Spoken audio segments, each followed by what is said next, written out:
Carl, Hey, thanks Jamie. so much for coming, mate. No problem. Thanks for having me. You're guest number 2. I should have been guest number 1. Yeah, Jamie. Come well, on. I gave you the choice, let's be honest. You did. You I did, yeah. always yeah. prioritise you guys. And one of the first people I saw with an LD hat on as well. Yeah, that's right. I believe we were one of the early customers of LD. So we've probably helped to form a lot of the features within the LRA side anyway. So yeah, so far so good. And mate, like, neither of us are natural to this sort of environment. No. It feels a little bit, I wouldn't say uncomfortable, but it's just, yeah.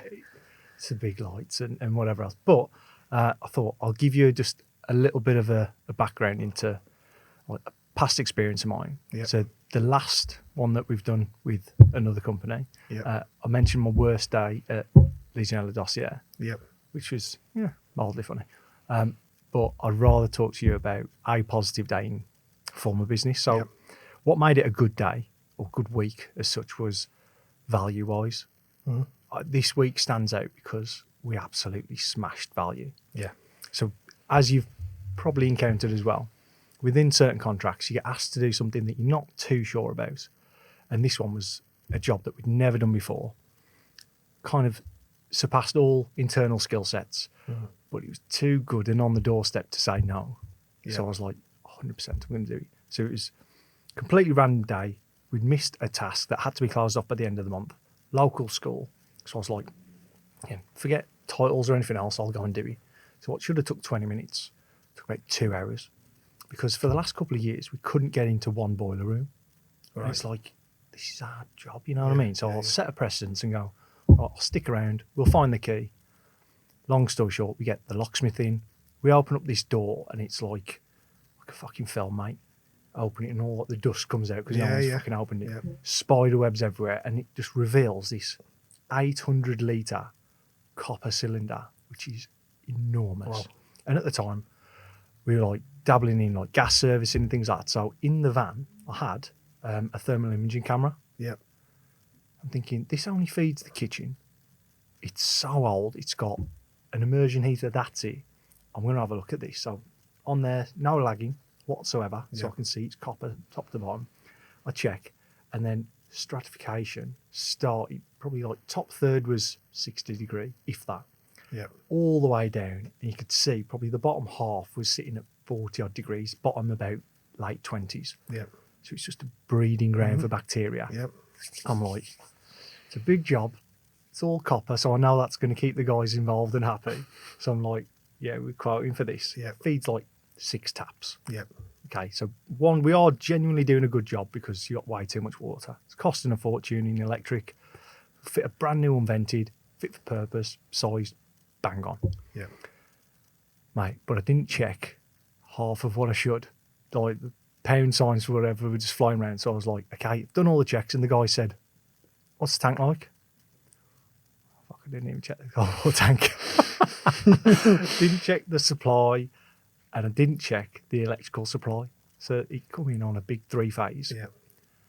I thought, fuck, I never touched that before. So the guys turn up to site, and in that week, it's a big week anyway, the back half of the week we were replacing loads of tanks. Yeah. Again, nice job. Get all the team involved. There was like 8 of us going down to Minehead of all places. Brilliant. Lovely. Yeah. So Monday, Tuesday was we get that job done, we pick up little bits. Now, I think near the M25 somewhere, so I was driving about, picking up the odd job, while I had my 2 best guys, Chris and Chris, I won't go into surnames, but they call me as soon as they get to site and go, mate, you haven't checked anything here? I said, have you seen the tank? No, it can't be that bad. You know, we've got enough like reducer fittings, I've just hired a press tool for whatever. He said, it's bigger than 67 mil. Okay, what is he? He's like, I don't know. We ain't got anything big enough to cut it. Oh, fuck. So anyway, gung-ho as we do, it was like, okay, chop it all out, we'll sort it out after. So again, everything's cut. We're trying to get the old cylinder out because it's all copper. The guys are like, let's get it in the van. And it's that heavy, we can't move it. So like start to finish is just a balls up. And the guys are calling me loads. Yeah. Like, can't do this, can't do that. And it's like, fuck, lads, you're the best too. I need some solutions. Fucking need you to help me. and all day it's like, we can't do it. Like, well, we've cut it now. Fucking got to. Yeah. So I race back from where I am, go and pick up some reducing sets and the big press ones as well. Like, I think what's above 76? 108. 108. So we get Yeah. this reducing Yeah. set into like 54, and then we had 54 to reduce down again. So they've done all like the prefab work that we can. And then I get this 108 fitting, reduces it, and it fits perfectly inside. And I was like, what the fuck are we going to do now? But it fit like snug. Yeah. Like it wouldn't go through because it was that tight.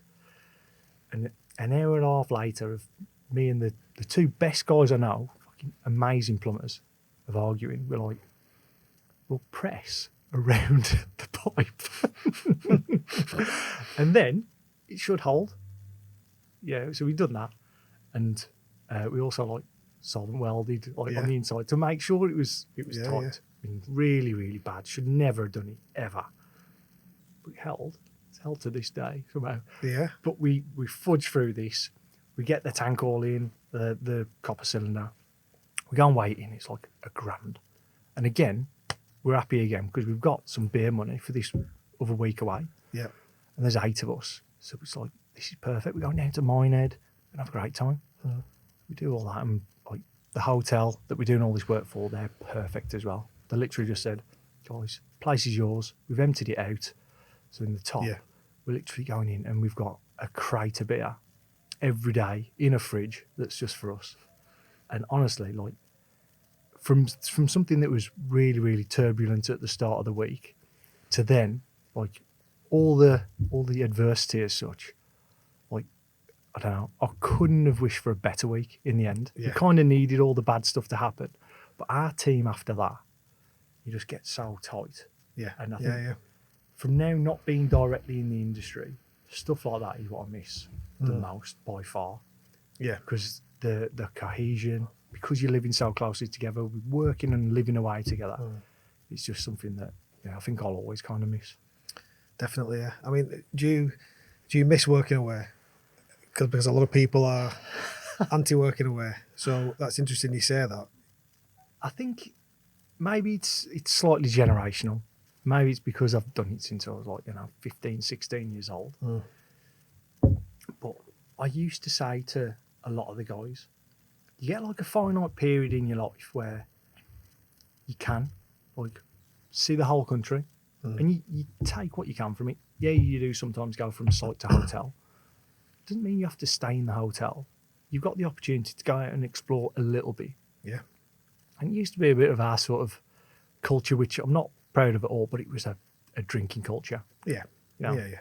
you're with the lads. You want to go, we work really hard on site. We'll go to the boozer, have 10 pints. Yeah. And then, you create some memories and whatever else goes along with it. But it was brilliant. I used to love it. And I think I sort of went through a lot personally and family-wise. And it probably did lead to this kind of toxic culture because it went to some sort of extremes. Yeah. But the good massively outweighed the bad.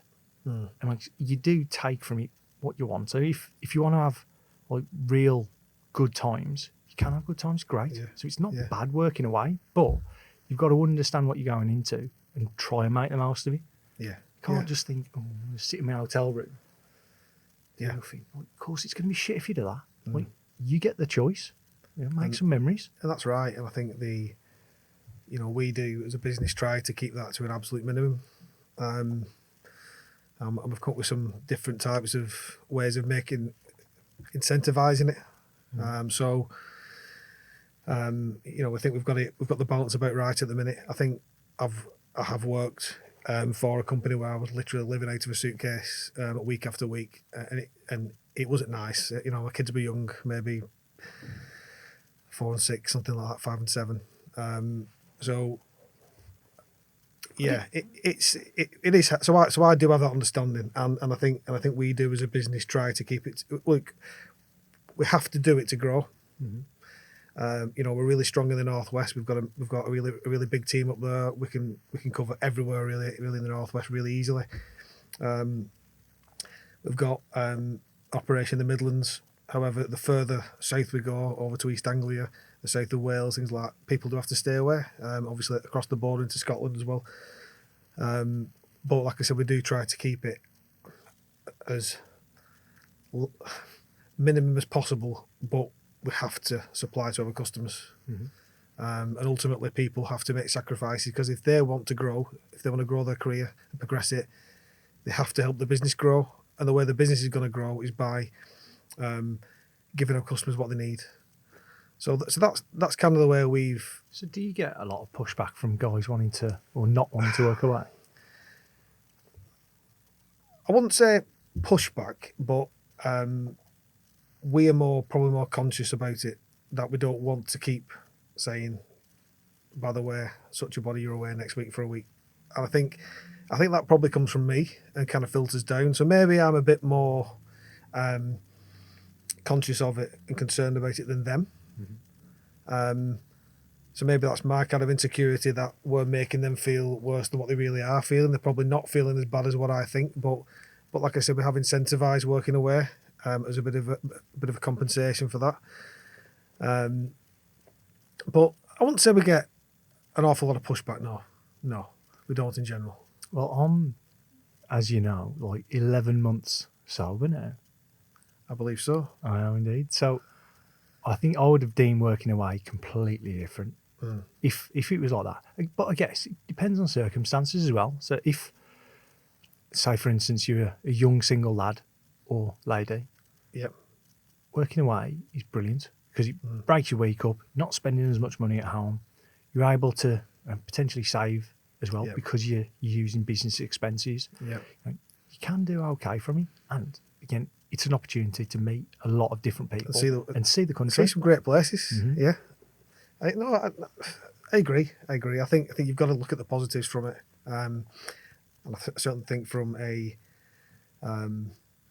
it's an opportunity to see parts of the UK which you normally wouldn't see. You've got to think of it like a little holiday, I suppose, haven't you? You can, mate. I think it depends where you go as well. So a lot of the time, if you go into, and I'll say like central London, that's not nice to work. No. Because on your commute on the way in, you hit all the traffic.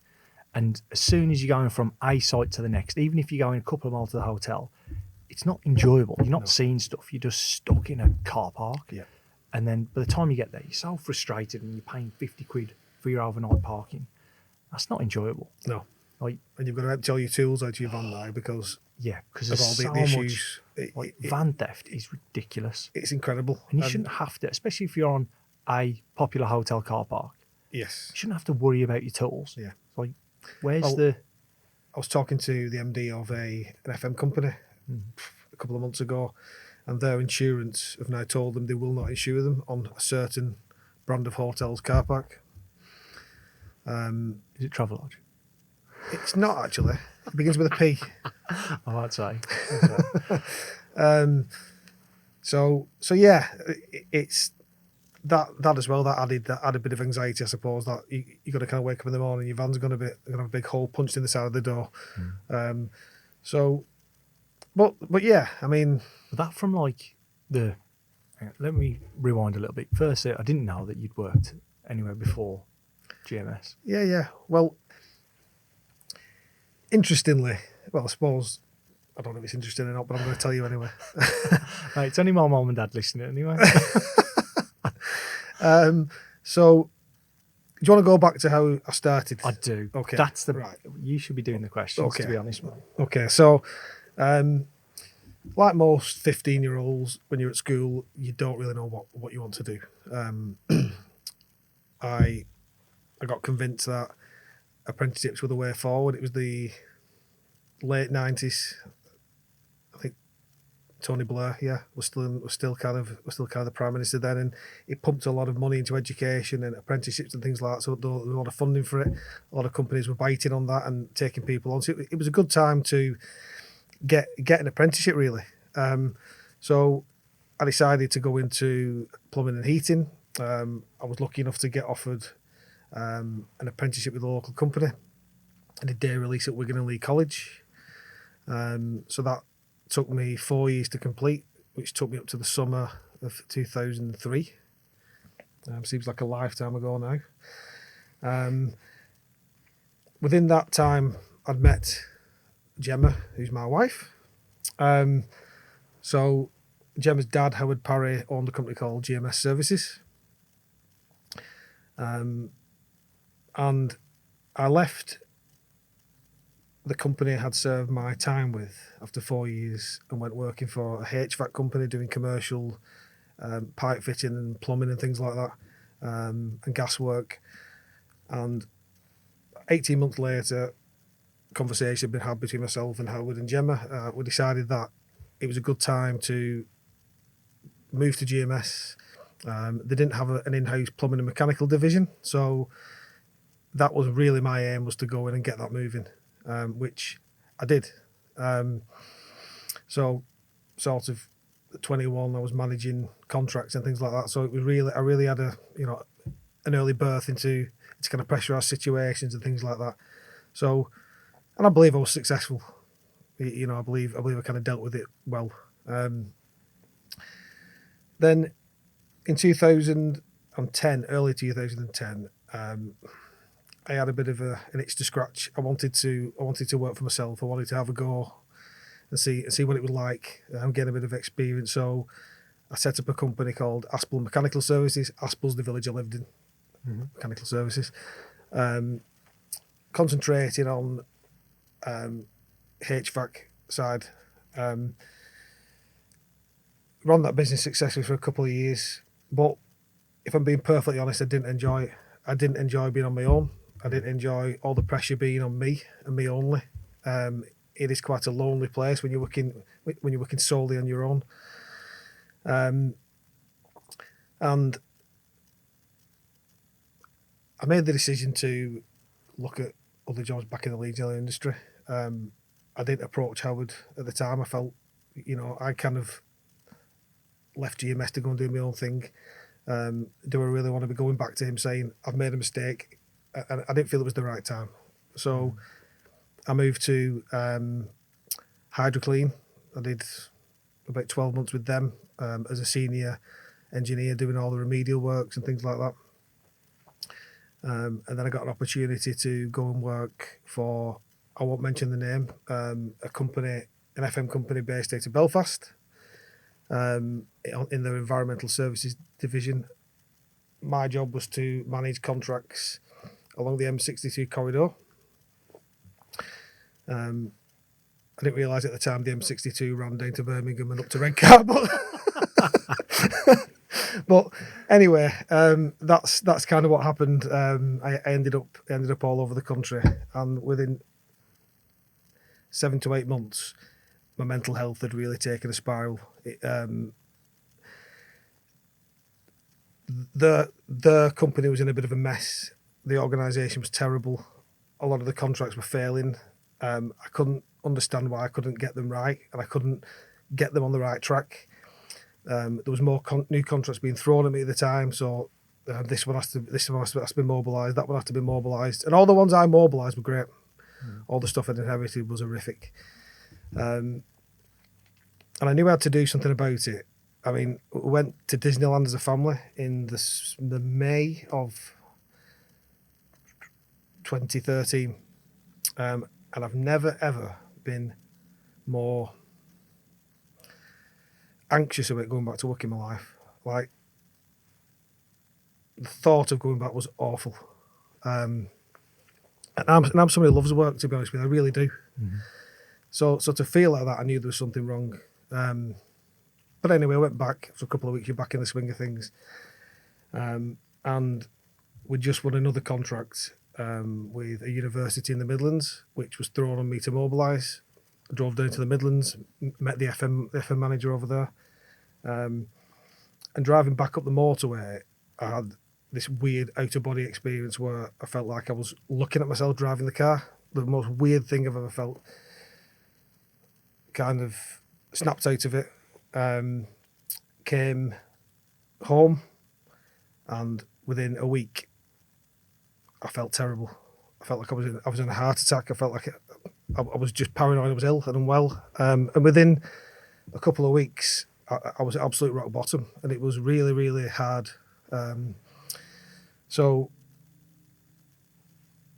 I kind of still tried to carry on working, tried to kind of push through it, really, not really understanding what it was. Like, obviously been to the doctors and said we've tested everything, nothing wrong with you, but I was convinced there was. Convinced there was something not right. I thought he had a brain tumour at one time because we were getting headaches. Honestly, it was really, really bizarre. But I think it's a lesson as to how you can kind of not realise what a situation's doing to you. And that the only way to stop that is to get out of it and move away from it and get it out your life. So that's kind of what I did. I handed my notice in. My boss was awful with me, trying to kind of blame me for things that hadn't gone right. When, as far as I'm concerned, that was the situation when I walked in. And I was very, very lucky, and I'll be eternally grateful to Howard, because Howard offered me a chance to come back to GMS. So in the September, I believe, of 2013, I came back to GMS. I came in as the general manager, which is just what I needed, somewhere where I felt familiar. Obviously, my father-in-law and my wife were there to help and support. And it still probably took me about 12 months to probably feel right again, fully convinced that there still wasn't something lingering on. But within 12 months, and I was back to how I am today, and I've been fine ever since.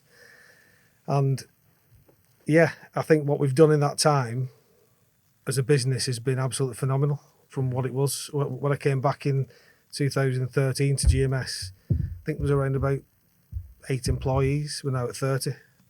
So, we've really, really taken it to the next level. Mate, I didn't know half of that from your past, and obviously, Yeah. without a conversation like this, what would I? Yeah, and I think you don't talk about it in general, and it's not that I'm saying men don't talk about mental health. It's just it's never something that I felt you would feel the need to bring up. But seeing as we're talking about my work experiences and things like that, I suppose it was a good time to talk about it, and hopefully, if somebody's watching it, they can understand that if you're feeling that way, there's probably something you need to go and do. Yeah, mate, and from the outside, I doubt anyone would have naturally seen you in the position that you was in and then associated to those sort of feelings. They've probably from the outside gone, well, he's all right now. Yeah. Set, yeah. He's doing well for work, for business, for home life. Yeah. You can't have any worries, can you? Exactly. Yet, little do people know. Yeah. And I think that's probably, interestingly, why you probably prioritise working away and things like that as like a real sort of necessity, and why you try to mitigate it as much as possible, because you may have felt those sort of experiences yourself, and then it's transferable onto other people. Yeah. And I mean, the working away side, obviously I won't mention the company. I have nothing against them, but that was their business. A lot of the work we were doing was working all over the country, and I knew that when I kind of signed up. It told me what I didn't know at the time was that I would dislike it so much. But yeah, like I said, I'm just conscious that it's not for everybody, and you don't want to drive good people away by making them unhappy. You can't please everybody every single day of the week, every single week of the year. It's not possible. At some time, they're going to do something at work they don't want to. That's life. And I think that as long as people understand that and know that, it's not being done to make their life more difficult, which is the message we try to give them. Like, if the business is successful, the business will grow. If the business grows, opportunities and doors open. And I think that's our ethos, really, is pushing that trail of thought into people's minds. So let me go back to the first real time that me and you spoke. I don't know whether you remember it as well as I do, or as fondly as I do, I guess. So through COVID, with formal work and business, we started to look into other levels of service. So we broke into like gas servicing for a particular kind. And I wanted to know anyone else within the industry that specialised within Legionella control and gas services because I always felt there was a direct correlation. We're trying to make sure that temperatures are adequate. It does have interference one to the other, and I wanted to almost make a cohesive link to give our customers a more holistic view and to increase our service level. And I always thought to maintain good staff, you need to incentivise them in the right way. And if that's upskilling, then so be it. It seemed like a natural step. So I saw GMS again, part of the LCA, on Gas Safe Register as well. Yeah. And so I think I probably added you on LinkedIn and probably swapped a few likes here and there. And then I was in our new office. I was walking from one end to the other. I had a phone call off you to do probably the most unique thing that anyone else within this sort of industry has ever done. You'd said that there was a company, a home that we was looking after, a care home, had sent you our risk assessment and asked you to quote for work on the back of it, which would have been plumbing remedial work. And like a lot of other companies within the industry, we used risk assessments as a bit of a loss leader. Do the risk assessment for real low cost because you assume that you're going to get all the remedial works and follow-on actions. Yet you guys had this opportunity to do it, whereas you called me and said, I don't really do that. And took a bit of a stand against it. Even though it was just an isolated incident, that meant a lot to me. And I remember just sitting down thinking, why would someone do that? I think now I obviously understand a little bit more. It's because you've got solid values and you're a genuine person, but I think few and far between people who do that. I think you've kind of not explained everything there. What actually happened is they sent the risk assessment over, fine, but they sent you quotes, and that's where I draw the line. If somebody's going to send me another company's costs behind their back to try and get it for a couple of quid cheaper, I'm not interested. If you want us to price something for you, we'll do it. And we'll do it for the best price we can do. We won't do it because we can squeeze it a little bit cheaper than someone else. And I just felt like it was a bit underhand from the client, really. And I just wanted to let you know that, we'd had that information and we were going to do nothing with it. But you know how unique that is. Well, 9 out of 10 would go, okay, we've got the work. We've seen the costings. Possibly, but also it was the Isle of Wight, so I was thinking, no, I'm joking. That's true, actually. Yeah. So yeah, but I think I said to you on the phone at the time is, people say you can't have friends in business. Well, I sort of disagree with that. I think you can, and I think that a bit of mutual respect, and I'd hope you'd treat me the same in that same situation. I think that's what I said to you, is that do you really want to work with people who are doing tricks like that? So I thought you deserved to know. No, he was, like I say, it stuck with me ever since you had that conversation. And from then on, I think we've always had a good level of conversation and friendship. And that's why, again, great opportunity for me to be part of LD, to know that I'll be able to work with you, get a little bit closer to you in the business. And I guess natural step from there is when I come to see you, spoken to Gemma as well.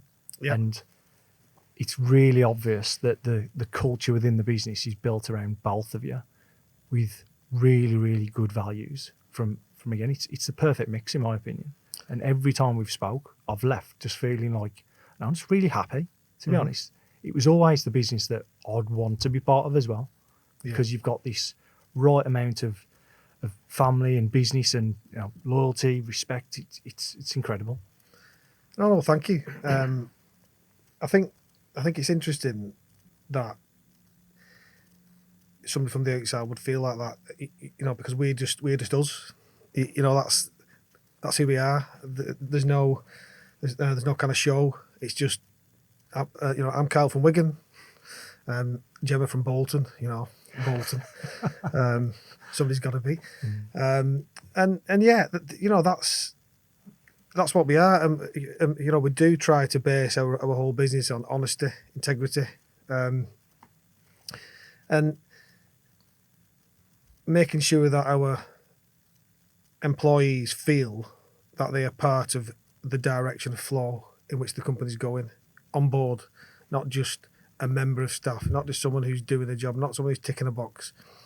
You know, we have regular meetings with everybody. We have twice a year, we have a full team meeting where we bring everybody together. We'll do a bit of training in the morning, and then in the afternoon we'll do something, a bit of fun, a bit of quiz, games, whatever it might be.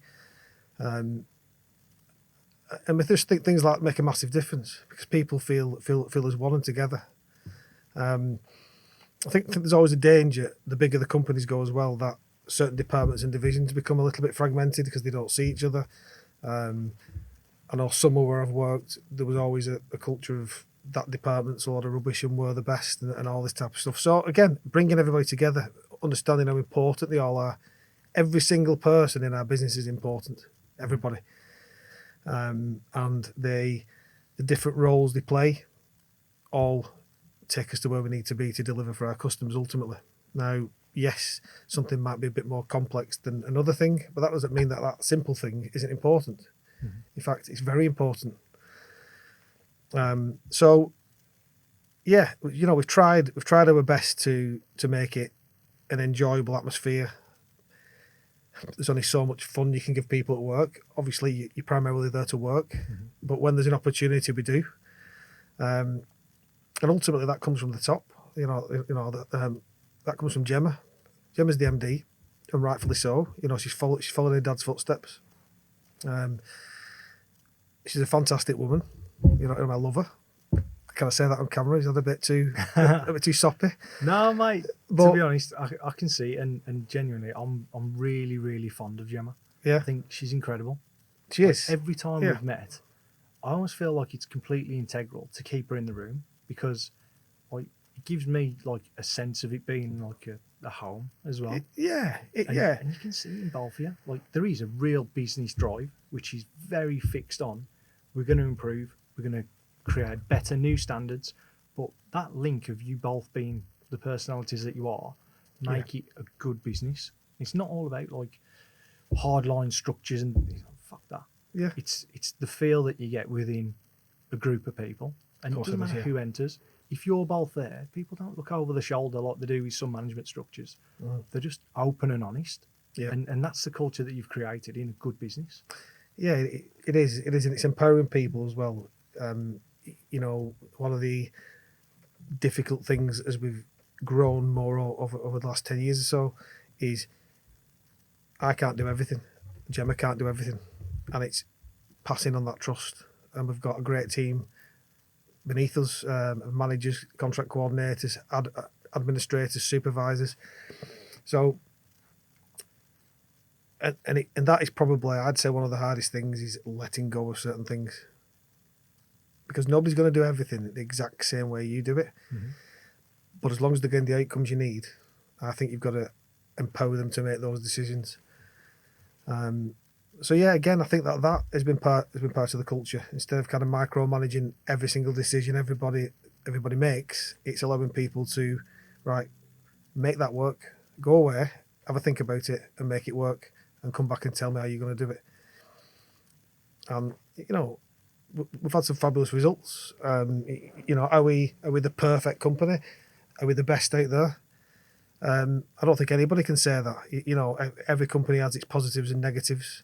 What we try to do is deliver the best quality of service we possibly can every day. Mm-hmm.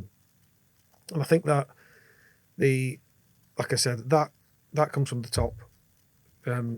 Gemma's, you know, as much as working with your wife can have its moments, let's say. I always tell everybody she's my boss at home and at work. But it can have its moments, but at the same time, I think it's what makes us different to a lot of other companies as well, because we are both aligned. We want the same thing. We're both driven. We're pushing in the same direction. We'll back each other up. We're passionate about every customer. I think we went and presented July last year to a local housing organisation. And I believe that was one of the things we got across really well, was that, you know, we at the top of the business are involved in this. We want to deliver it for you. We're not just a salesman or saleswoman in a suit. selling for a bit of commission. Mhm. And I'm not knocking salespeople, by the way. You know, that's their job. But I think it delivers a different message and it comes across, you know, differently. And I think it kind of comes across as passionate, which is what we are. You know, we're not, like I said, we're not there lying. We're not telling people lies to win a contract. We're telling them what we want to deliver because we want to deliver it. So yeah, like I said, it has its moments, but it's working really well. So your sort of route, obviously, you started with a company, apprenticeship route, went into other business, and then had a touch point within GMS. Yeah. Then exit and then come back.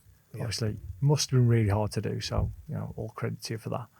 But then obviously your wife is leading that business, and now you've got to like force yourself back in to almost have the same impact and then grow and then get this structure of the organisation. So what sort of management training do you get, and when is the time for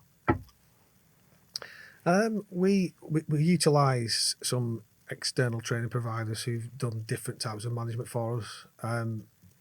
But I think ultimately you can bring in as many people external to train you how to be a manager or to train you how to do this and that and the other. But ultimately it's your own way of doing it. And I think that, yeah, there's certain things like legal side, HR, stuff like that, where you need that expert help. Of course you do. But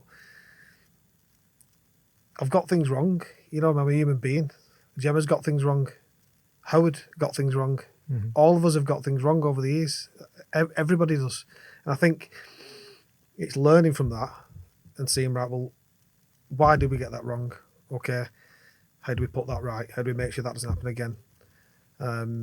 So as much as we've had external training, I think that you learn more on the job as a manager because you can't kind of recreate the real world in a classroom. Mm-hmm. You know, it's just not possible. You can learn maybe to deal with certain things from a legal point of view if it needs it by getting the right training. But I think from day-to-day management in general, you know, you've just got to suck it and see, haven't you? I think I'm completely with you. Yeah. I think the best sort of reflection points of positive or negative from managing and working with people, you rarely go through an academic process. I think it may have a place to say, I want to do this particular course and I will have efficiencies and certain outcomes to be a manager. Yeah.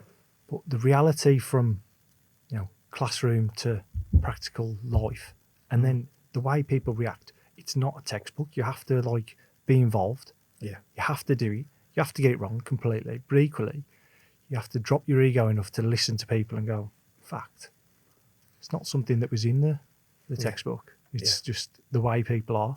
And as long as you're working with people, that takes precedence over any sort of academic route.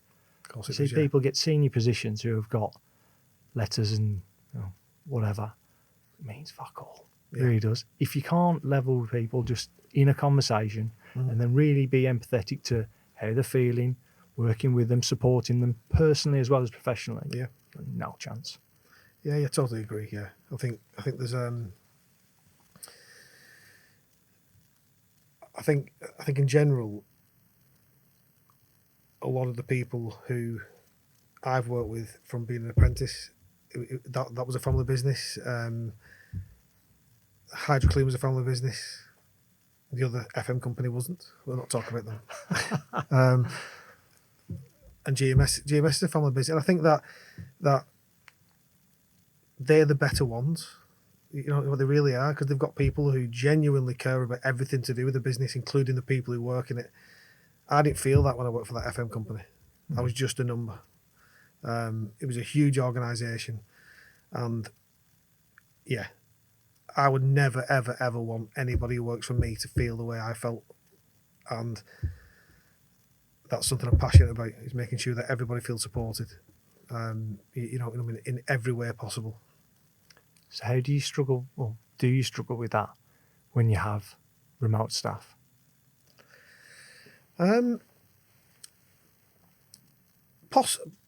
Possibly. I mean, we had somebody based down in the Midlands permanently. Poor and- bloke. Poor bloke. Stuck in this area. I'm saying nothing. Yeah, I mean, you don't get to see him as much, but technology's changed now. You know, there's Teams, there's other ways to make these things happen where, you know, you're in touch a lot more. We have a close team. His manager, you know, was always in touch. I think we got him up here involved in a lot of the stuff as well. So yeah, we made a real effort to make that happen for that, you know, for that particular individual. And you're right, it is, if someone isn't kind of local to your head office where all the hub of everything's going on, I think that you do feel potentially that you know they're not getting the same experience as everybody else, and I think that's unavoidable to a certain extent. But it's making sure that you are there when they need you. You make sure that they're getting the right kind of support, in whether it's administration support, whether it's a manager being there for them, whether it's HR being there for them. And like I said, that's something when I was working for this FM company, I had none of it at all. It really did feel like I was on my own, covering the M62 corridor in Birmingham and Redcar. So yeah, it's interesting. It's an interesting point, and I think you're right. It is difficult, but So in terms of like future staff, do you see a few more remote engineers, or you just want to double down into the area that you're strongest in and bring in, you know, green people to the industry? Or yeah, I think our ultimately our aim is to have another couple of hubs, you know, in different places strategically. Obviously, we need the work before that can happen. You know, in those areas we have got a bit of traction. Like I said, down in the south now, on the south coast and south of the Thames, we've got quite a bit of work in those areas. So potentially that's another area we can look at. But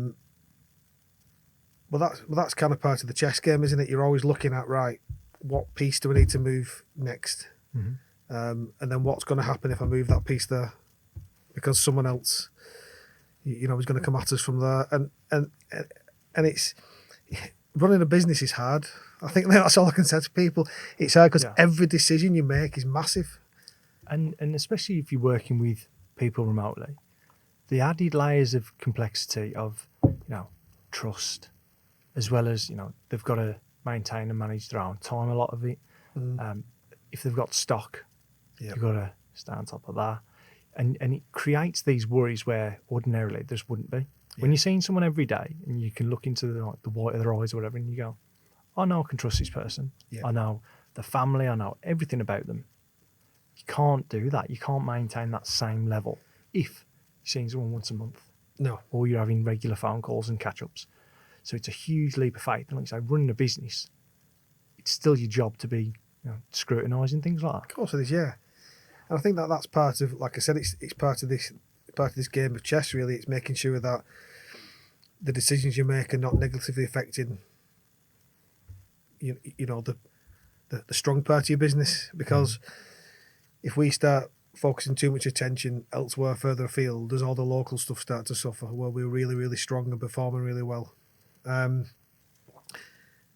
then you question, do we need it as well? So there's lots of different angles. I think ultimately sensible growth, even if that is further afield, I think has to happen.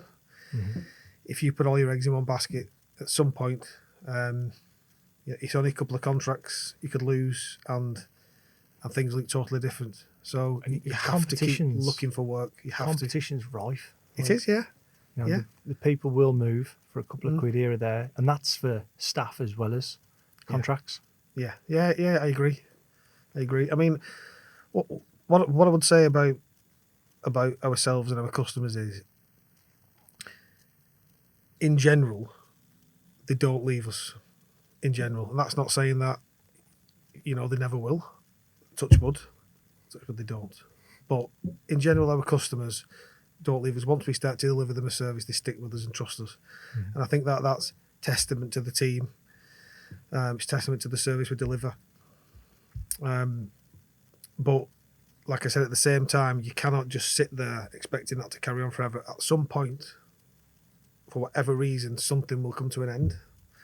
That could be a change of a manager, a change of an MD at a company, whatever it is. But something eventually will change. So you cannot just sit there thinking that work is going to be there, promised forever to eternity, because it's not. So, and I guess there's certain points within a business when you get into the growth that you are, where recruiters or other people within the industry will start to target you guys and staff and things like that, and you have to know wholeheartedly that people have got to stay because they understand the business more so than just a salary or whatever else. Yeah. So maintaining your core staff is obviously completely key because it gives you the facility to be able to grow then. Mm-hmm. I think pointless looking at the next contract if you're thinking, people are on the way out. So you've got to maintain that core and then get back on it. And obviously you've been really successful recently with tender writing, which I think is hugely important. Yeah, it is. It is. We've done really well over the last 6 months. I think four new contracts have come in. So I'm obviously doing something right.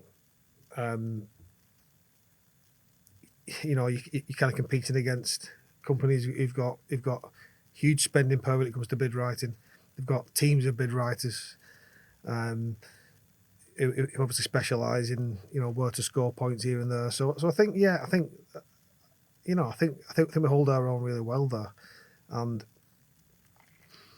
it's something which I've not had any training in, but ultimately, what's the secret then, mate? Well, to be honest with you, I don't know how to answer the question, if I'm being honest with you. I think it's a case of getting a formula that works for one and adapting it for other tenders, because some of the things they ask is crazy. So you've got to try to that question is similar to that one, so we can use some of that information to answer that one. But they're asking it in a slightly different way, so I'm going to have to change the way. So a lot of it is, once you've got a formula that works, I think you're going to score reasonably well. And the pricing side of it is a complete lottery half the time, because you don't know. The incumbent's always going to know more than you. They're going to know where they can make savings. Where me looking at black and white, we've got X number of buildings, X number of tanks, X number of clarifiers, whatever it might be. I'm looking at it as black and white. They will know, well, actually, we can cut costs because that and that and that are all there in one place, and we can get all them done in one go. So, like I said, the pricing side of it is a complete lottery. But yeah, like I said, I think we're getting our heads around the bid writing side now. So, yeah. And is there opportunity within the ones that you just want to expand on the contracts, or is it just strictly do what's within the framework? It's do what's within the framework. Some of them have remedial works on top of the standard PPMs, so to speak. But it is strictly water hygiene, Legionella based. There's no kind of mechanical HVAC or anything like that at this moment in time. But we have got a good relationship with a company who cover that side of it for us. If any customers come to us wanting kind of commercial gas HVAC, we have got a good partner. I think they want me to name drop them, won't they? Feel free to, mate, honestly. They're called B Engineering, but we've got a really good relationship with them. I highly recommend them. To be honest, mate, it needs a bit more, in my opinion, of people working cohesively within the industry. Yeah. Again, you're doing it on the basis that you're improving a contract that you're already on. So you're adding this extra level of service and rapport, relationship, whatever you want to call it, to that contract. So when it does go to retender or whatever other opportunity, they understand that you're giving a lot more. To be honest, ideal world is why go through the hassle of retendering. So you bring someone into the business, charges like £1,000 a day, probably. Then they write this tender and then they get a ton of applicants. Someone's got to then create a scoring system to mark them, to send replies, to whittle it down to a few, and then do tailored responses. Surely it's easier to pull in the existing contractor and say, we want to improve in these areas. Can you help us? And if you can extend your network to say, well, we can do everything within this area, surely that's a better scenario. Yeah, it probably is. And I think the danger, a lot of these, I don't know if danger is the right word, but the issue they're going to have moving forward, a lot of these organisations putting out standard tender questionnaires, is AI, because that's going to learn that question, gets answered that way. And although at this minute in time it's quite obvious if something's been written using AI, that will change. And I think that's going to kind of put a lot of people on a robotic level playing field. So I think the only way in which I would advise them to do is have a pricing exercise. The companies who come in within a certain whatever it is, range or budget, then get interviewed. Because I think stood up talking to someone, telling them how you're going to deliver it, why you want the work, why you think you can perform, etc. I think that comes across a little better, a little bit more honest. Completely. Because if somebody doesn't know what they're talking about, it's going to be pretty obvious. Whereas somebody can write something down a piece of paper and make it sound like they know everything. Especially with the aids of AI. Exactly. So I do think that it's something a lot of these public tender notices and organisations who regularly put out public tenders are going to need to look at moving forward, because I think it will start to cause problems. Within that sort of technology conversation and AI and little bits like that, so you're obviously using LD. Yes. Where do you see the future in terms of technology within the scope of work that you currently use LD for? Primarily, we use LD for our Legionella risk assessments. So, I mean, interestingly, earlier you said about the risk assessment being kind of non-profitable, for want of a better word. Sometimes a loss leader, depends on your business model. I guess. And that's never been the case with us. When I came back to the business in 2013, I wanted to make that the flagship of the company, where people would pick up a GMS risk assessment and go, you know, that's a cracking document. It's got loads of relevant information in it. You know, I know exactly where all the assets are. It's not just got like a little mini asset register and then a schematic drawing you're trying to like work out. An accurate table of recommendations, and make it so it's a proper usable document for anybody and everybody who wants to know about that water system. So we did a lot of work on getting our risk assessment to where we wanted it to be, looking at other companies, what's good, what's bad. So when Mark from LD approached me in 2020, I think it was might have been 2019. I do forget now. Time flies. The one thing I said to him is I will not compromise on the quality of the document that goes out the door with our company name on it. Just because it's quicker to put together, meaning we can potentially make more money because we're going to get the risk assessment done quicker. If it's a load of shit going out the door, I don't want it. And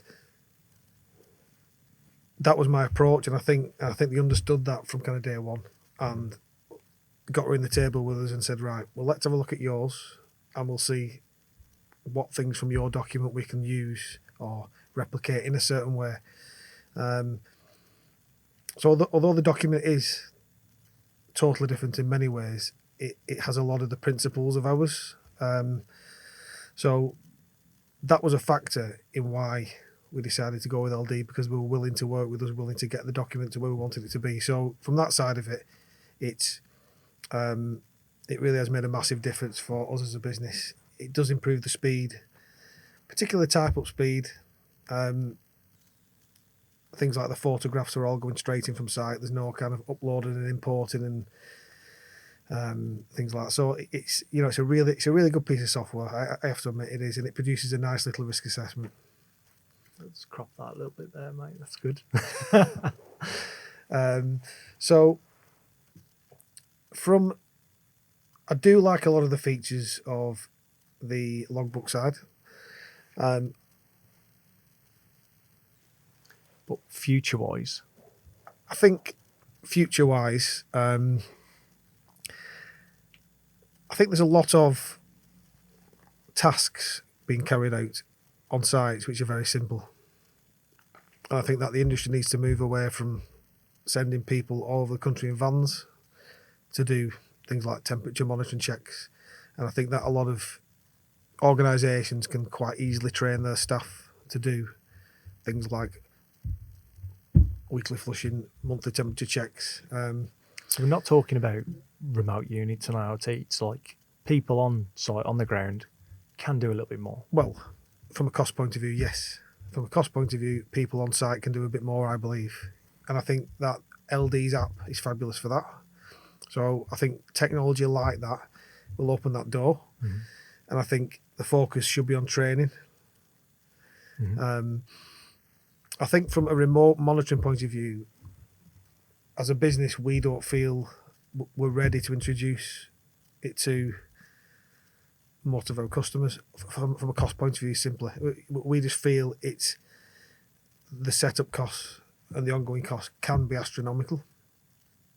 And if you're going to comply with what it's saying in HSG, mm-hmm. and you've got a water system with, I don't know, 200 return loops across the building, it's a lot of sensors. So I suppose it's how you integrate that with manual testing. Do you do the main test point with the sensor and the rest is manual? Mm. But then does introducing automation and manual start to complicate things? So I'm still not 100% sold down the road with the sensor side of it yet. I think there is a place for it.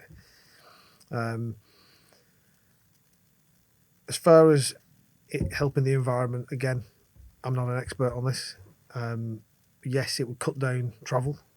It would cut down your CO2 emissions if you're still driving around in petrol or diesel vehicles. Mm-hmm.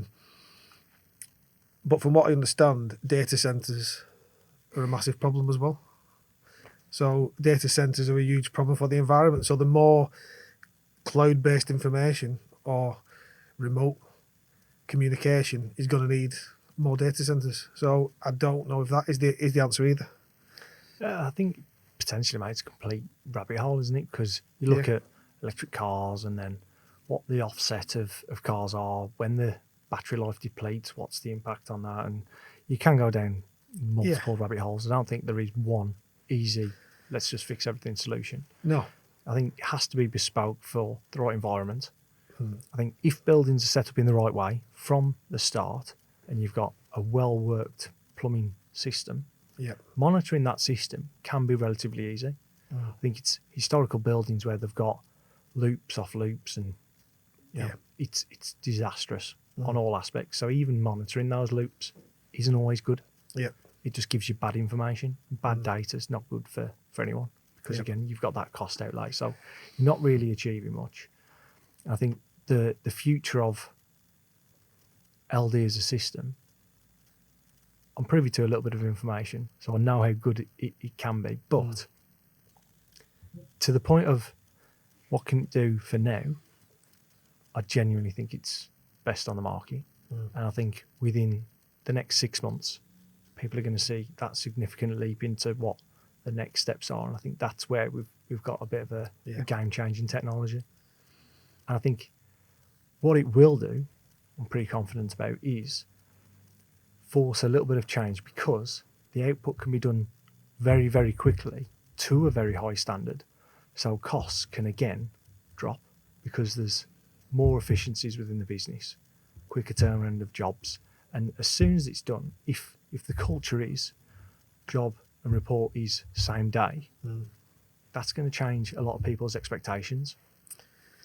Yeah, that's right. And the disadvantage of a man in a van, so to speak, is it's not only the environmental impact, but it's one moment in time, isn't it? It's a day, a time, once a month, usually.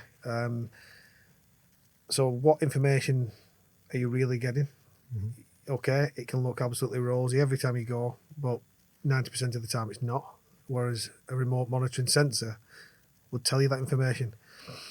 But I think, as you said, though, there is that little bit in between. So by using Bluetooth thermometers, for an example, if you're doing a TMV service and then you've got a data capture using a Bluetooth thermometer, so we've got this little chart that says temperature, time, Yep. and you're showing what's actually happening. Things like stable TMV temperatures, fluctuation, Yep. whether a valve's passed successfully or failed, you can actually improve quality just by using existing technology. Yeah, I agree. I think it proves that activity's been carried out, and I think that is always the concern, isn't it? Is that you're looking at somebody's paperwork, obviously not GMS's, somebody's paperwork, and you're thinking, well, is that information accurate? Has it been filled out on site, or has it been filled out in a van? So yeah, it's definitely got a lot of benefits. Like I said, I'm really impressed with it. As a business, we're not 100% ready to move across. There's a lot of different aspects to our business, how it runs, where we'd have to look at how we can integrate things into the LD logbook side. But it's certainly something we're more than willing to explore. So in terms of, so now we've got growing business, growing staff, new premises. Yep. What's the next 2 years for GMS? What are the targets? Well, we've decided to take the plunge and buy our own premises. So it's a big decision, obviously. It's a commitment. When it's renting, you've always got that bit of a safety net. If things take a downturn, we can quickly get some smaller premises. So yeah, we've taken the plunge. We're confident we're in a good position. But my main reason is I strongly believe in training. And there's two sides of that. I strongly believe in training our staff, and I strongly believe in training our customers and external people. And the premises we were in was just not big enough to fulfill that, really. So we managed to find somewhere local where we can invest in offices for GMS on the first floor. So that's currently going to be starting to be refurbed soon. Then once we move upstairs, we can strip the building out downstairs and build a state-of-the-art training centre. And it's exciting. I think, as a business, we're a little bit different to others in the industry in the sense that we do unvented hot water training, we do water regulations training. We have got a relationship with a local company down here, Staffordshire Training Services. So they can come and deliver heat pump training for us at our premises when we get it set up. Another course which we're looking at introducing once we've got the training centre sorted out is RPZs. I don't believe there's many places doing that at the minute. No. And people treat it like a dark art. They do, yeah. So on top of that, we want to roll out a full catalogue of proper Legionella training courses as well. Would you be willing to work with the LCA with their apprenticeships? Sorry, it's not the LCA, I keep making this mistake. It's the Water Academy. Management Society, yeah. Is it the Water Management Society or the Water Academy? I thought it was Mike Quest and John Smith, isn't it? Yes. Who are the Water Academy. So let's assume yeah. And so would you be willing to work with them on that? We have put an apprentice through the previous regime, which was under Hydroviron. Mm-hmm. So I don't know the ins and outs, so I'm not going to say what's what and who's who, but I know John Smith was involved with Hydroviron at the time, who's, I think, the current chair of the LCA. To be honest, it's really, really needed within the industry, I believe. It was brilliant. A really good route. Yeah, it was a brilliant training course, and our guy Luke, who attended the course, was really impressed with it. And I think a lot of this moving forward for the industry needs to be tied together. Mm-hmm. And I'm going to explain a little bit about what I mean by this. So, the gas safe industry. As a business, we have engineers who can provide different types of gas work, and they're categorised in that gas work, and they go off and have assessments every 5 years. I think, whether it's through the LCA or not, that needs to happen. There should be some formal qualifications, and it provides a qualification that those people are competent or have been competently trained in those areas, and that lasts for a period of time, and then that has to be renewed. Mm-hmm. And I think that in itself would keep the industry in a much better place, in the sense that you might have a risk assessor who's done a training course with PPL in 2008, and that's it. That's all they've done. They've never been back to to kind of update and refresh it. Mm-hmm. So I think that the LCA could learn a lot of gas safe. So, for instance, you would have a company who's registered, then you have their employees, and then the employees are all coded with different skills. Mm-hmm. And I think in-house per company, there's something similar to that, and it'll be on who's competent to complete X task. Yes. Rarely it's based on because of completed X training, and very rarely it's got demonstrated competencies. But they say within our internal metrics, we know John can complete this job. Of course, yeah. But that would have to happen anyway. You would still have to do your own internal competency checks on your staff. In any industry, you don't want to send somebody working on a gas boiler because they did a training course 5 years ago. You need to be checking the competence, they understand. So that would carry on. I think what I'm looking at is having some kind of register that these people have these skills. So, for instance, if you click onto our gas safe account, you can see what engineers we've got and what categories they can work in, and that lasts for a period of time. And I think that something similar should be considered by the LCA. Whether it's the LCA or not, you do it. Yeah. Who knows? So I did mention to Nimrod internally at LD and said, yeah, we do want to talk about the LCA, and it was like, no. But I think because we've started, we might as well carry on. And me and you privately had a discussion, and it's not slating anyone within the LCA. It's just an observation to say, based on company size, you've got a very relevant argument to say, should association be treated differently? Depending on how big the business is. If GMS is paying X per year, and there's a much larger business who's also part of the LCA, should they pay more because they have more staff, more things to monitor, and they've got a bigger footprint within the industry? Because the super large companies in the industry, they're the only ones that can fulfill some contracts, so they inherit the work, essentially. Yeah. So to a degree, should they be paying a little bit more as a membership? Yeah, I honestly think they should.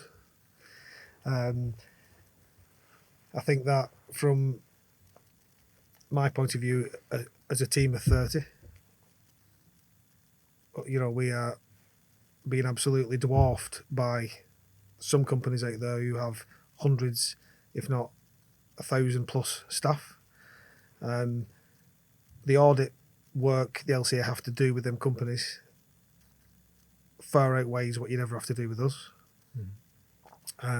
So for me, in order for the LCA to be able to audit companies like that properly, they should have to pay more. And I do believe that it should be categorised by size, as you said, up to X number of employees, that's your annual fee. Up to X number of employees, that's your annual fee. At the end of the day, if these companies can afford to keep buying other companies acquisition after acquisition, they can afford to pay a bit more to the LCA as well, in my opinion. I'm sure they'll think differently. Well, I don't think anyone's saying that you need to almost price them out of it, and it doesn't have to be astronomical, but it should be relevant to company turnover and size. It's got nothing to do with that, trying to price them out of it. It's more every membership we have as a business, other than the LCA, you pay based on the size of your business, whether that's Chas, whether that's construction line, whether that's safe contractor, gas safe. And I do agree, because the smaller businesses, when people have been working for large businesses, they decide to set up on their own, to then say, right, I need to set myself up, I've got to get a van, I've got to look for my next member of staff. Am I going to pay a high figure then to be part of the LCA, even though I really want to focus on quality and I want to prove that I'm competent within the industry? To apply for some tenders and things like that, you need to be part of the LCA. So, and it has a reverse effect. Yeah, and it's so difficult to do. Because basically what we're saying is, we don't want to price the big boys out of the LCA, but we'll price the small companies out of it, because to try and find £2,000 before you've even made a penny,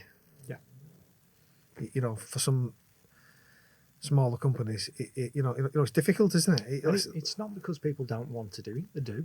They want to be part of something, and they want to demonstrate that they really care about quality within this industry, and they want to contribute towards some decisions being made as well. Yeah, but very difficult to do if you're just starting off.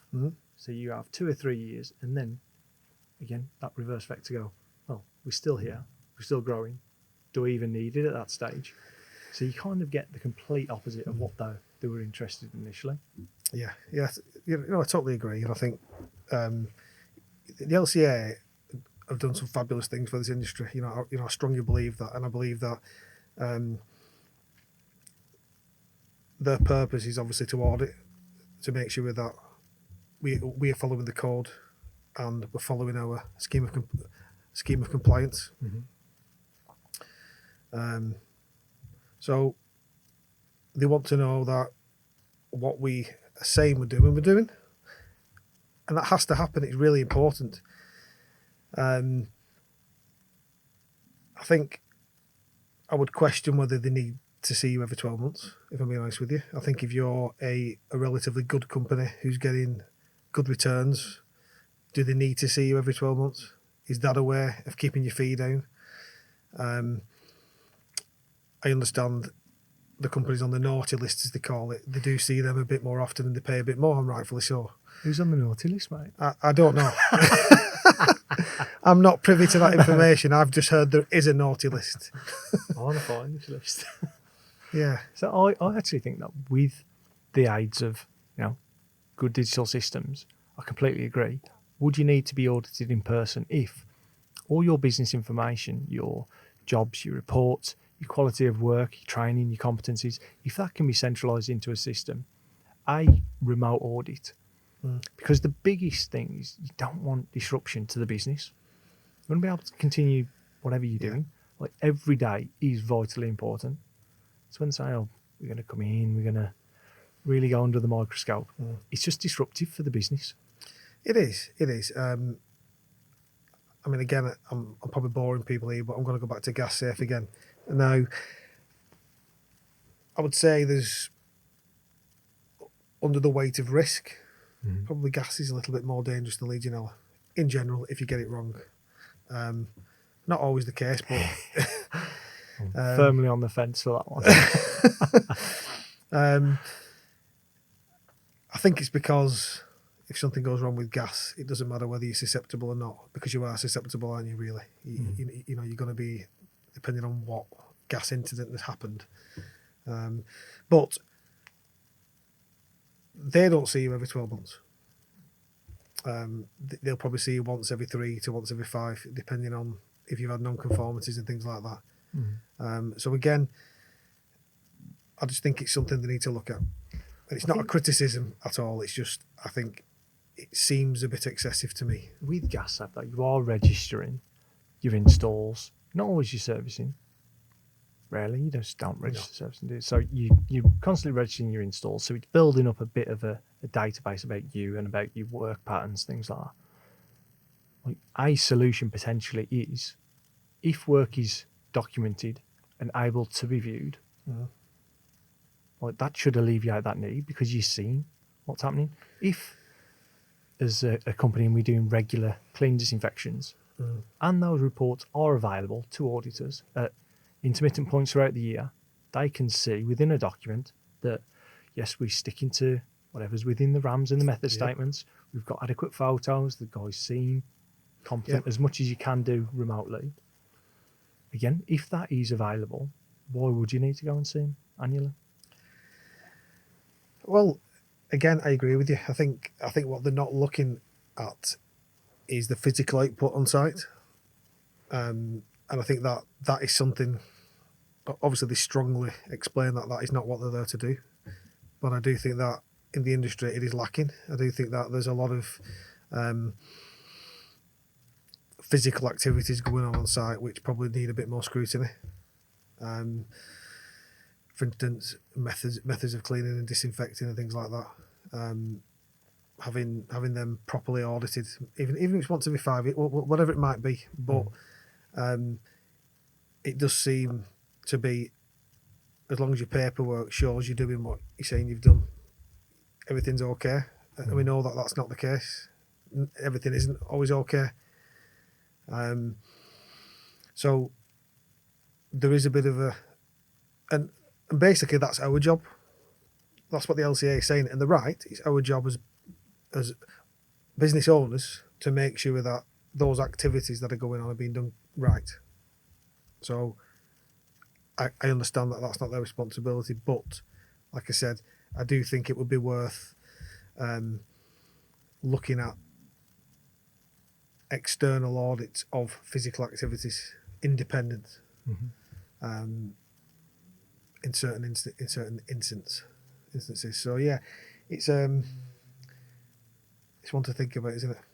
I wasn't going to mention this, and I might get a swift kick from an alpha doing it. But surely what would be very helpful is to bring in businesses like yourself to have an advisory within future recommendations that the LCA really want to aspire to do. Like at the last event in Leeds, there was a few really, really good Q&A comments from the minority, which are the smaller businesses. Yeah. And I felt like that could really drive serious improvements within the industry. But those small to medium businesses don't really get a say of what's happening within the guidance of LCA and practices. Yeah. Yeah. Again, I agree with you. I think it's interesting what a group of smaller independent businesses, if they got together, come up with some ideas. So I'd certainly be open to having a conversation about that, Jamie, if you want to organise it. Well, I'll try my best, mate. Yeah, I think as well, there is a lot in this industry. You see it on LinkedIn of people trying to kick each other. Yeah. And it's sort of, as a business now, we're very conscious of anything you put on LinkedIn because you know that someone is going to try and find something, even if it's a tiny thing in a photograph, to try and just prove that they're cleverer than you in some way, shape or form. So I think there needs to be a bit more cohesion, and I just don't get what people benefit from by saying, "Oh, did you know you're in the wrong?" It's like, come on, mate, who really cares? Like, usually, it's just something that's you've seen and you might find amusing or whatever else. Like, there's no real education piece, or very few, where you want to say, "Look how fantastic we are." Sometimes it is just like something relatively short, going, this is something we've seen in the industry. I just want other people to see it as well. Yeah. It's an interest. This is a common interest. Like for the people who microscope and really scrutinise a post to try and again prove what. Yeah. Okay, you're super smart, right? I'm from Wolverhampton. Like, doesn't take a lot to prove that you're smarter than me. Yeah. Whatever. No. I agree. I think it's something we could we could get together, speak to some other companies and build similar friendships like we have. Yeah. I think there's a lot of commonality. People do generally want to work together, and it is all for the right reasons. And it's not to cut out any particular stream that's in place, and do fully believe in the good work that the LCA are doing. Yeah.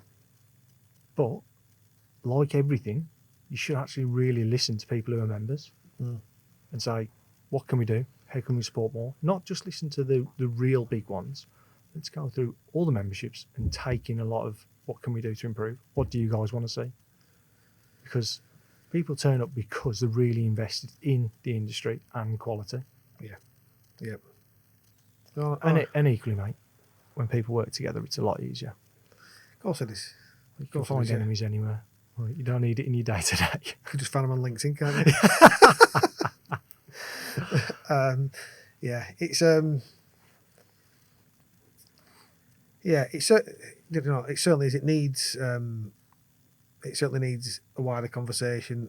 I think about practical day-to-day things as well, because there's a lot of stuff in, it's sort of in the real world, isn't really practical.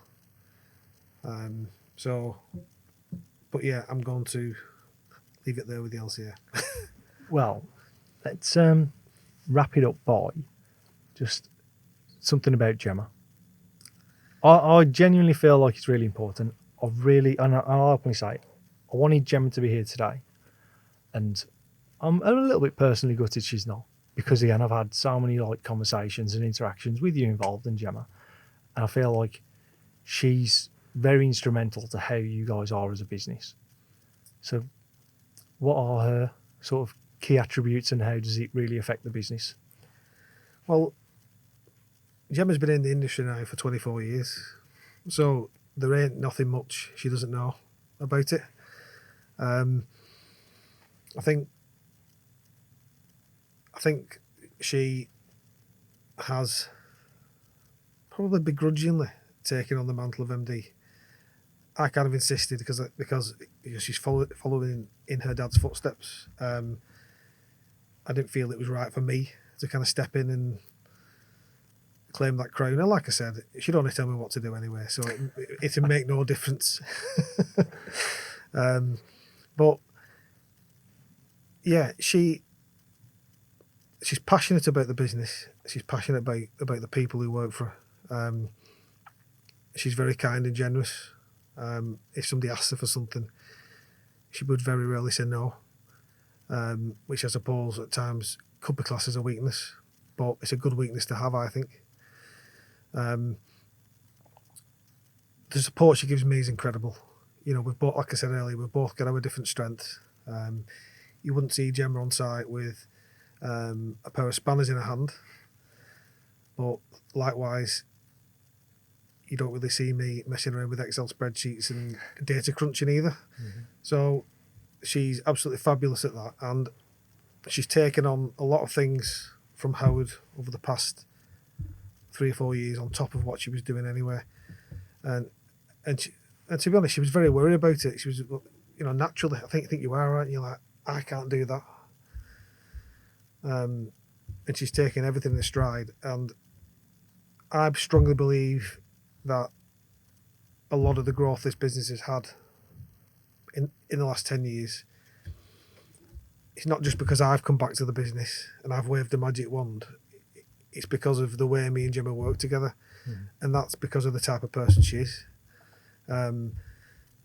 She's been there, like I said, since 2000, when the business was probably had 2 or 3 members of staff. So she's seen it all. It was formed in 1997, so she's only really missed the first couple of years. which I believe was Howard and an apprentice. So that was it. I believe it started off in a dad's spare room. That was his office.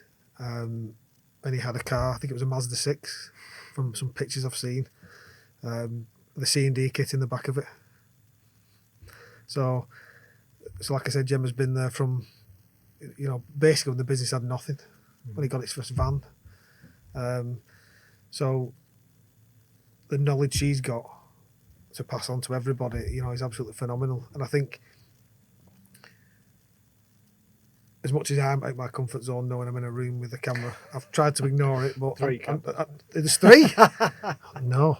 As much as that, she just didn't feel confident enough to come and sit here today, which is a shame because, like you said, I think she could have,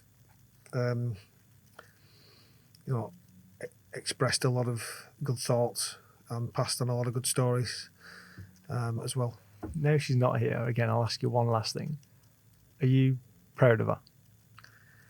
You know what? I'm so proud of her. I think she's going back to when I was unwell. Let's say as well, and this is not to make it about me. This is about Gemma. The support she gave me during that period of time, whilst bringing up two kids, and still doing what she was doing at work, it's phenomenal. I could not have done that. I think you look at what your wife does sometimes, you're just in awe of them, and she is a special one. She really is. She's done some amazing things for this business and us as a family. And I'm a very, very lucky man for many reasons. I wouldn't be here today. I wouldn't be running a successful business. If it wasn't for her. So she's everything. In every part of my life, and I owe everything to her. So yeah. And I'm going to have to turn the camera off before I start crying. Mate, well, I think I can only thank you a lot because from start to finish, you've just been yourself and completely open and honest, and having that additional little bit at the end just for Gemma, I think is really important. Yeah, it is. It is. And like I said, it's a shame she's not here, but she's so if important. Nimrod ever sanctions another one, we've got a future one. Yeah, definitely, yeah. I have got one question for you though before you go. No, mate, let's cut. Go on. You're the chairman of Wolves at the time. Do you sack Gary O'Neill? I don't think chairman has the right call. I think if I am Fosun, then you get rid of yourselves.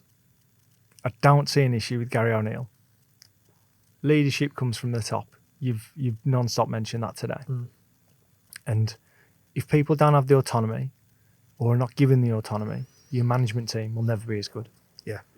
Your subordinates under that will never be as good because the direction that the club are in is awful. We set it out from pre-season to say, if you want trophies, this is the wrong club. Yeah. If your owners are saying that, you've got no hope. Ambition. Just genuinely no hope. And you're telling fans that. Like, for me, sorry if I'm getting over fucking out of my box now, but a football club is about a community. I've spoke to Wolves a hell of a lot over the years, and I've tried to incentivise and say local businesses should be doing a lot more within the community because that's what it is. Football club's a community. Yeah. They don't care enough Yeah.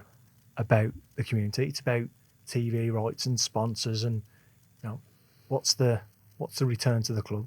Yeah. Well, the return to the club from a local business is you're going to have 50 years of family legacy that are dedicated to the club.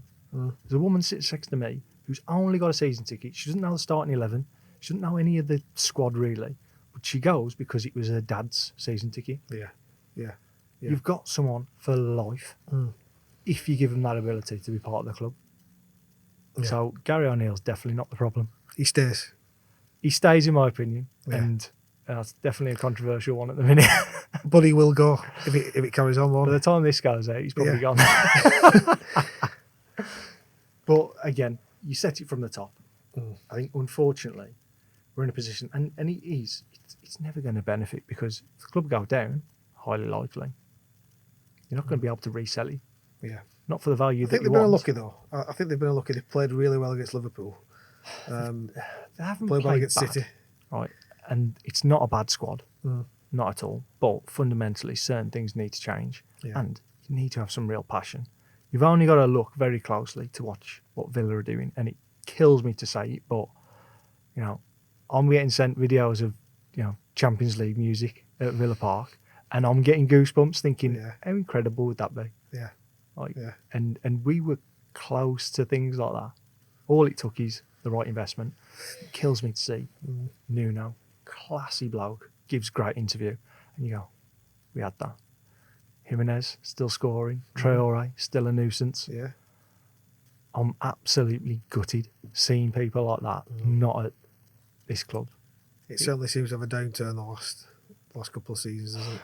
Yeah, and you need captains as well. Consistency within a captain. Connor Cody, amazing man for the club. Yeah, yeah. And then since then we've gone different captain every year. He's a Northern lad though, that's what it is. Top bloke, yeah. Carl, thank you so Thank much, you very mate. much, Paul. Cheers. Cheers, buddy. Cheers.